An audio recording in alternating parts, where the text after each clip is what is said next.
guys, and welcome to the Fish Room. I'm Rachel O'Leary and it's time for a species spotlight. Now you guys may have noticed that I rarely to never talk about killifish, but there is one exception to this. My favorite little killifish is Epiplatys annulatus, the rocket or clown killifish. They are beautifully colored, easy to maintain, and just a really great fish. So let's take a look and I'll tell you more about them. Clown killies are petite and beautiful. You can see the males have that brightly colored tail. You can see how they get their rocket nickname. Females are less colorful, slightly fatter and slightly larger. They get to about 1.25 inches at full max size. And they come from swamps and slow-moving streams in southern Guinea, Sierra Leone, and Liberia, where it's hot and wet, and they have really, really pronounced wet seasons a couple times a year. These guys do best in a well-structured, heavily planted tank.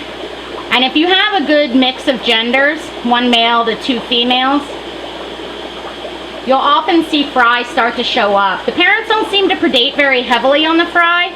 However, older fry will predate on younger fry. So if you want a really good yield, it's best to pull them from the display tank for breeding purposes. Removing the eggs will guarantee that you get a better yield. They are mop spawners, so using plants or the yarn mops or things like that will make it easiest to pick the eggs. They can take a wide range of temperatures from 68 to 78, with mid-70s being best for breeding and maintenance. They're easy to feed, readily taking any dried foods, live or frozen, of a small enough size. It takes about 10 days for these killie eggs to hatch, at which time the fry go right up to the surface. They're super tiny.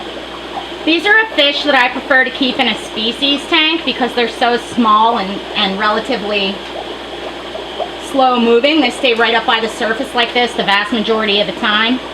You can breed them in a small tank. And all in all, they're pretty rewarding little fish. That beautiful blue lamp eye and the bright colors in the tails. Almost a gold metallic sheen to their dorsal surface. Really lovely.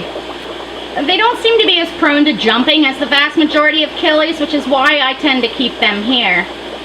As you guys know, I don't use very many lids on tanks, so particularly jumpy species and I just don't work out. These guys are an exception and I really enjoy keeping them in the fish room. They do seem to be pretty seasonably available. Probably because collection season during rainy times, which is April to May and October to November, is pretty difficult. Thanks for watching. Make sure you subscribe so you don't miss any of my Tuesday tips or Sunday species spotlights. Make sure you stop by my Facebook as well as my website, MsJinx.com, where you can find my upcoming speaking engagements, my current stock list, and information on all things Nano. As always, if you guys have any comments, questions, or suggestions, let me know below.